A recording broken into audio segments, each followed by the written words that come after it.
welcome back to the Journey to the FarLands. Alright, okay, we have some boats, we have some beds, and other bits and bobs. And let us continue now on the Journey to the FarLands. Alright, go ahead and close that off. Figure out that west is this way. And we'll just head across here and launch another boat. And we're off. Onwards to the FarLands.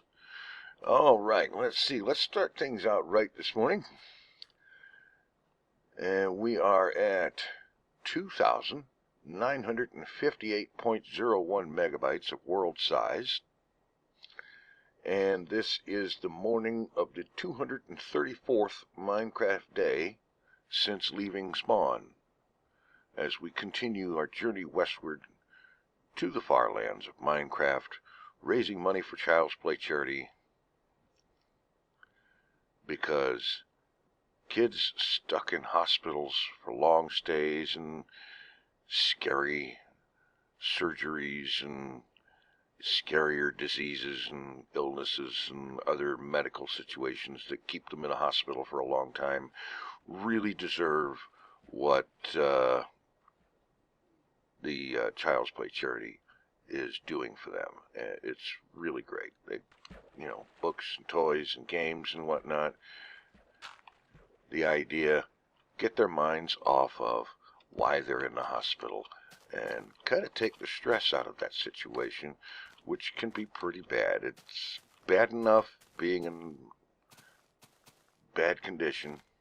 It's worse having to spend lots of time in a hospital. And, oh boy, I don't know, maybe I can walk around that.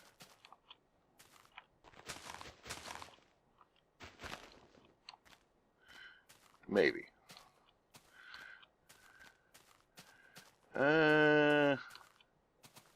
Maybe. Could be. I don't know, it might have been faster to just go ahead and throw a boat down, but what the heck. Let's see here. Yeah, we're making some good progress here. We're going to manage this just nicely. Okay, and yes, confirming once again that I am going in the correct direction. I don't think that I'm going to do this go the wrong way for 2/3 of the episode thing again anytime soon. That was epic in its funniness, I'll say that. It was hilarious, but very counterproductive. Okay, I don't need wheat, wool. What I need is probably logs. Okay.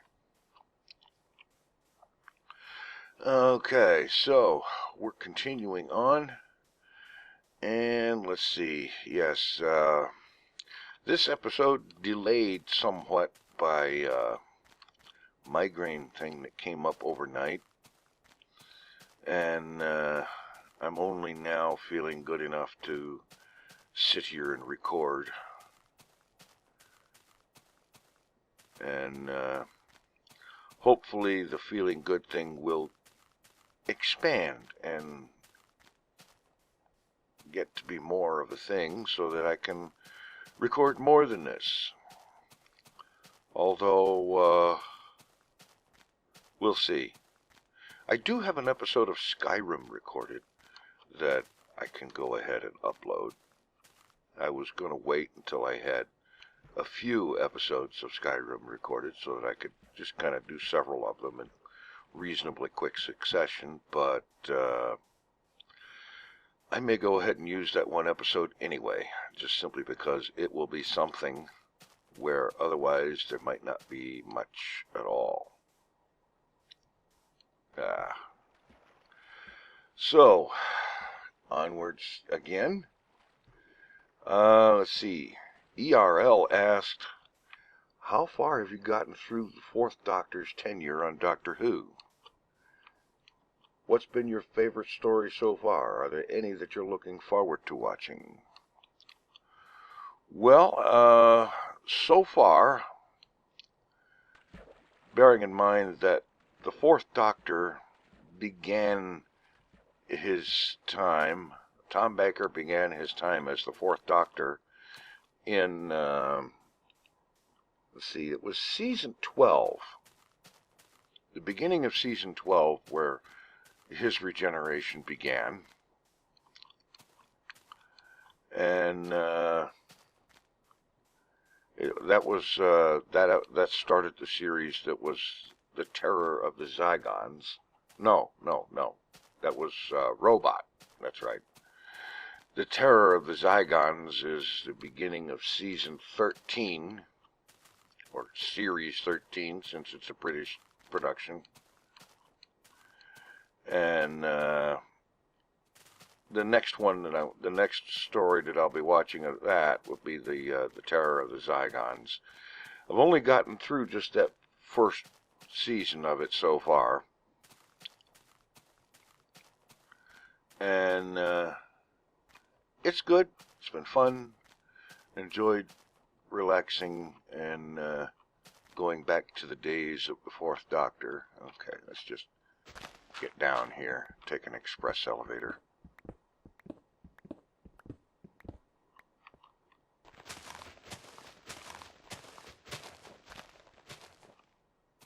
There we go. There. And let's cut a tree every now and then.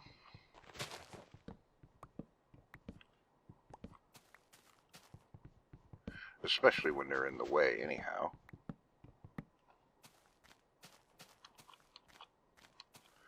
Yeah, that's better. So, yeah, a lot of fun. Just kick back and relax every now and then with a Doctor Who original series, and this was season, like I said, season 12, and getting ready to start season 13 of the original Doctor Who series. Looking forward to that. And also, let's see, are there any that I'm looking forward to? I can't really say that one way or the other, because when I first watched these things was back in the mid-1970s when they were first run. And I actually haven't seen them since then. We have an underground space there with zombies in it. So it would seem. Okay. There was another question about... okay, yes. Mr. Bryan asks, favorite TV series and why? Okay. I can't honestly point to any one TV series and call it my all-time favorite, because when I start thinking about what is my all-time favorite TV series, there are several that come to mind. And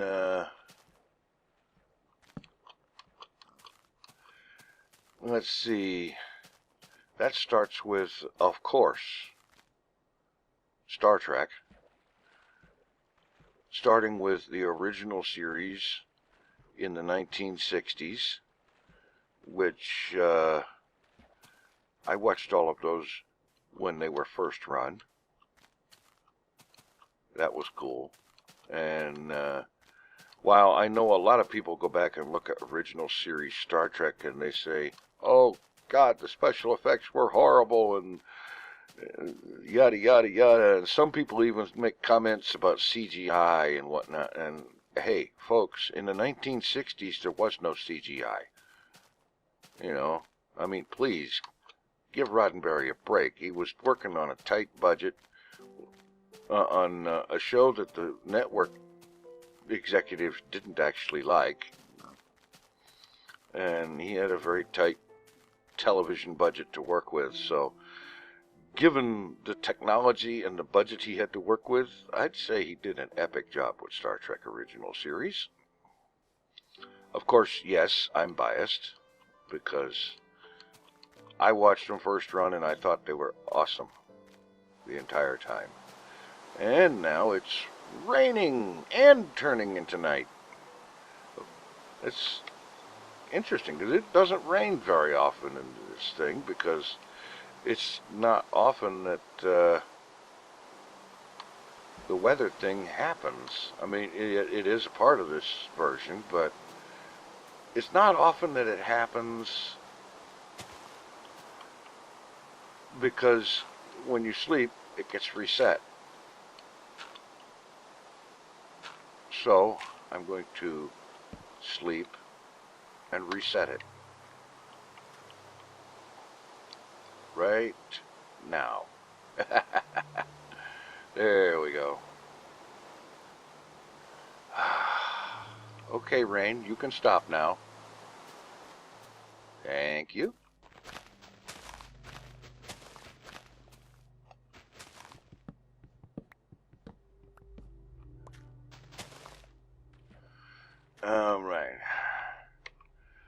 Alright, on the boat. And see how far I can get on this one.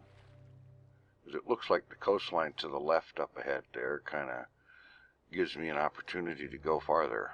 We'll see. Okay, so Star Trek original series and Next Generation, actually. And for those who will say, what about DS9? Well, DS9 was... The little bit that I saw of DS9 was decent.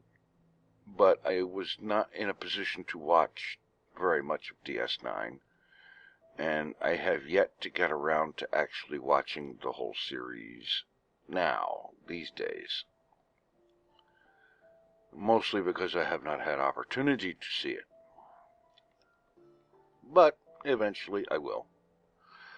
And, of course, after Star Trek in the mid-1970s, Doctor Who, obviously. Because it's one of those shows that you could look at it and you could see, even an ordinary viewer could look at it and see the sets and props were just ridiculous. And you could tell the sets, you could tell just by looking at it in this series that the sets were fairly quickly thrown together, and the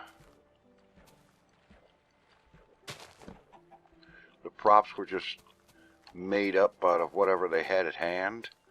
And again, another example of doing things on a tight budget. But I think for the most part, the stories vastly made up for the lack of budget that showed in their sets and props and stuff like that, costumes. The stories more than made up for it. And it was fun, it was adventuresome, and the whole idea was this guy had this thing that looked like a police call box, which, by the way, is not something that your average, everyday American kid watching the show knew anything about it being a thing. Alright. Looks like it's time to make more boats.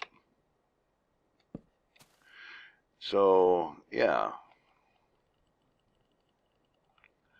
Alright, let's get these done.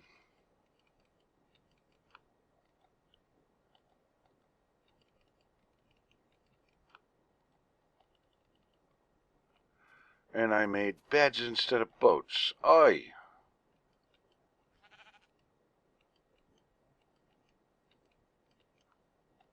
That was ridiculous. I needed boats, so I made beds. Ugh.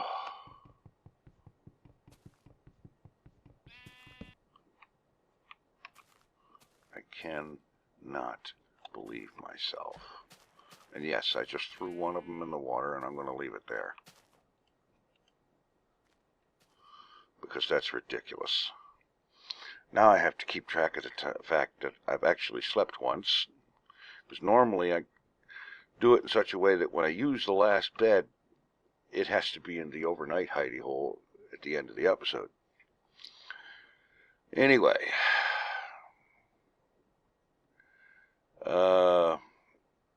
Doctor Who was cool. In addition to everything else, he was involved in time travel, and that just caught my attention. It was just, I watched it just for that. Never mind the fact that so much of it looked ridiculous and seemed ridiculous in a lot of ways, even to teenage me at the time. You know, it was still very good, very epic, and I have been very much enjoying the rewatching all these years later. You know, most shows I have had the chance to see again at least once or twice since originally watching them way back when. But this is actually the first shot I've had to watch all of the original Doctor Who, starting where when Tom Baker became the Doctor. This is actually my first chance to watch all of that again since that way back then. So that's cool. And I'm actually trying not to completely binge watch these things and go through the whole thing in a matter of just mere days, like I have been known to do. And let's see, the next big epic series that I can think of after Doctor Who,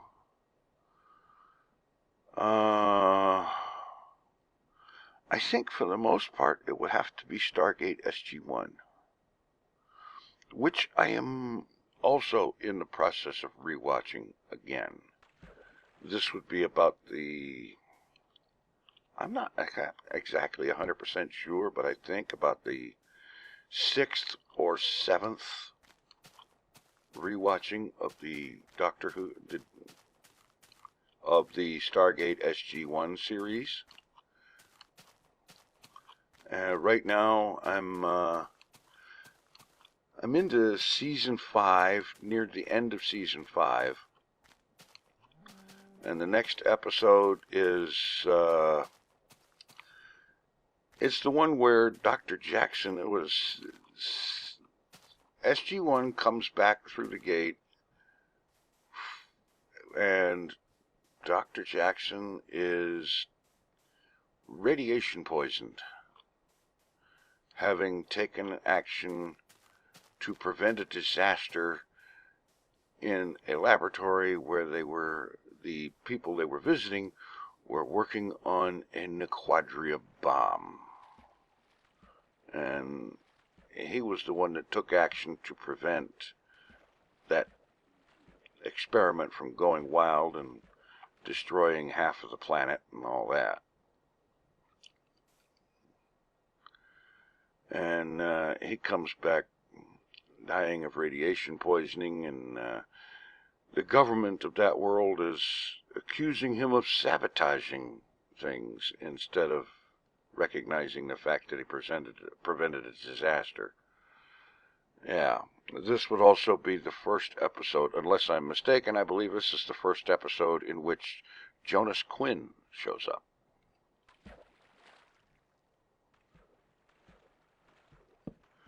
Jonas Quinn being somebody from that world, Kelowna, I believe it's called.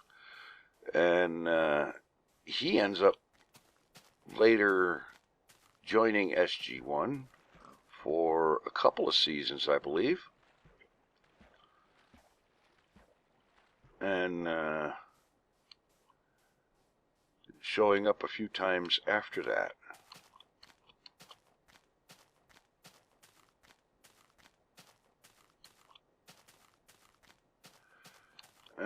Let's see.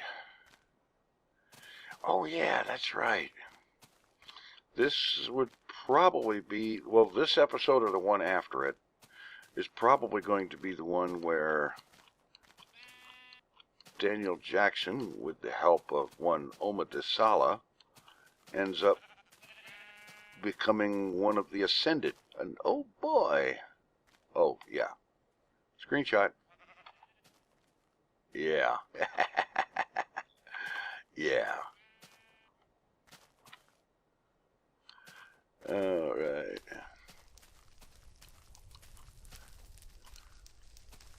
Very cool. Looked cooler when I first saw it, but yeah. It's one of the things about always marching into new terrain. It's about the only time you ever get to see things like that happening.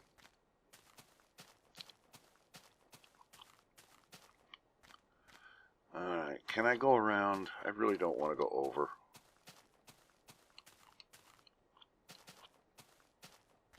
Yeah, how about that? Okay, and I'm getting to night again. And not in a really wonderful place for that to happen. Alright, this would be night the 2nd.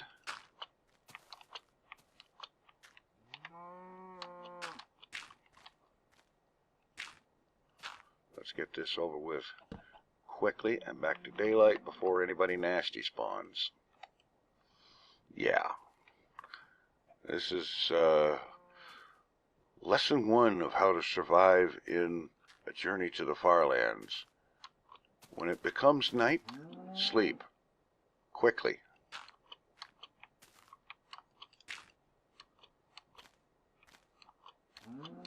Because that's how you act to prevent hostile mob spawns. Because such a journey is not about fighting the bad guys and adventuring and so on. Such a journey is about avoiding such occurrences wherever possible, and when possible, like just now, sleeping to avoid the spawning of them at all in the first place. So yeah, that was SG1. Great series. Ran for 10 years. And it also overlapped Stargate Atlantis by about 2 years, I think. Which Stargate Atlantis also ran for 5 years. And we won't even talk about Stargate Universe. That was a show that had potential that I think kind of blew it. And I think probably because some of the same people that made SG1 and Atlantis work were not involved. That's just a guess on my part, of course. But that's what I think. Let's see. And then here's one that may seem like it's a little bit out of left field. But in terms of a favorite, if not the favorite, but a favorite show, would be one that I discovered somewhat considerably after Stargate SG1. And that is, would you believe, Buffy the Vampire Slayer? That show was a lot of fun. It was a show that it didn't actually try to make a joke out of the whole vampire meme.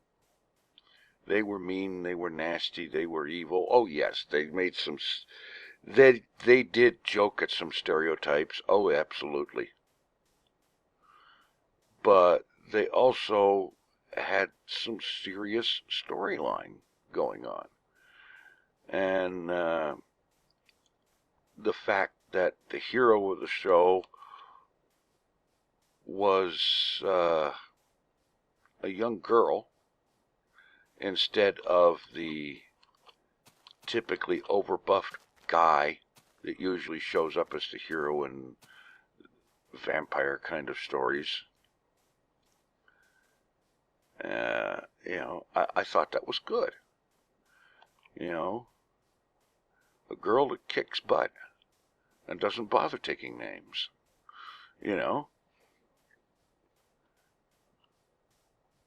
she was serious, had serious problems and serious real life stuff, you know, a real issue trying to balance life at home and life in school with life out there slaying vampires.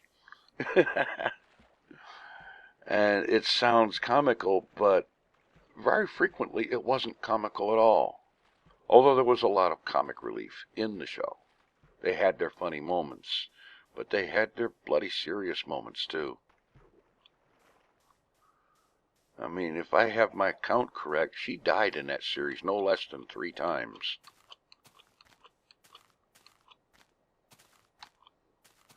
And they always managed to pull it off, do things in such a way that, in light of, taken in context of that world and how things worked and how things went, when it all happened, you had to go, yeah, that's right, that's about it, that's what happened. Not that this thing didn't have its occasional story with holes in it and inconsistencies and whatnot. Everything has that occasionally, some more than others, but it was fun. That's one thing I gotta say about that show, is it was fun to watch. And every week I anticipated the next episode. And very, very seldom, if ever, actually disappointed.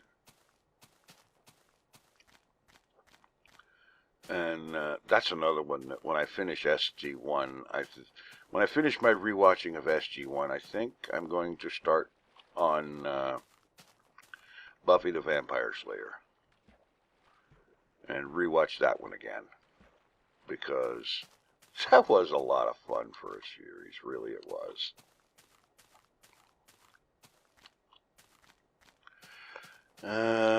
You know what else will be a lot of fun? Getting around this mountain chain and progressing beyond it. Because I don't seem to be doing too great at that. Although it looks like I'm finally coming to a point where I can do this. And if I recall correctly, I am now into the afternoon of the 3rd day of this episode, and will be very soon digging in a hidey hole and bidding farewell until next time. By the way, the Journey to the FarLands live stream, which I had originally wanted to do, let's see, if I'm right, if I am correct, this is Saturday. It might be Friday. I'm not really sure which it is right now. But the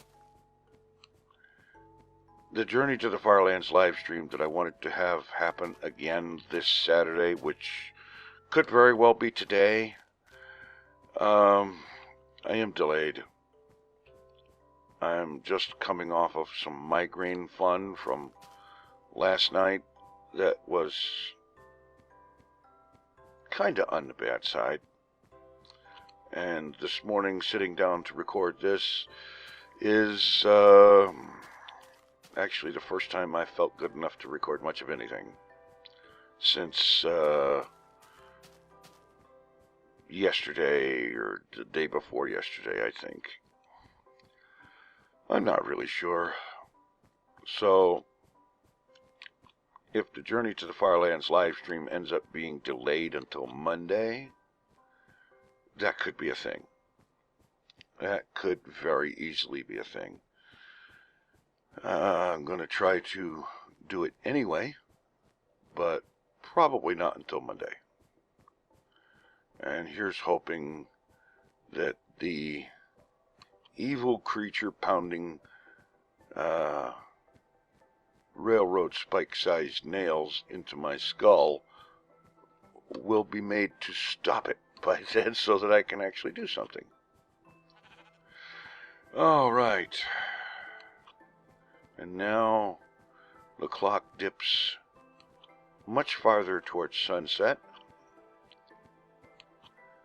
And I need to be, I think, heading down here and digging in. Yeah.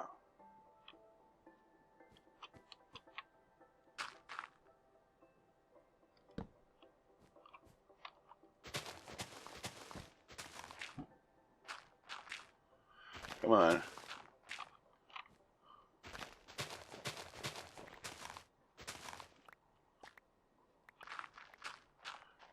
Get dug in.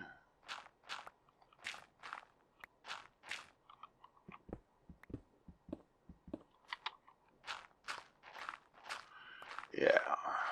And let's not forget light.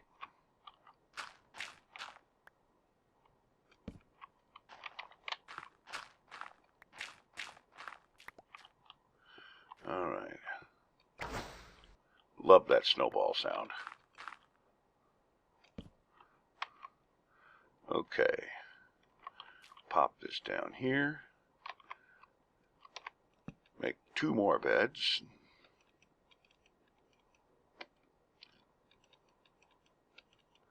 So that I actually have the right number of them.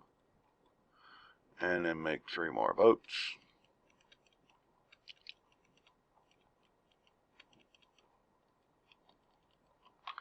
Okay, and break this up. Alright, let's see. There we go.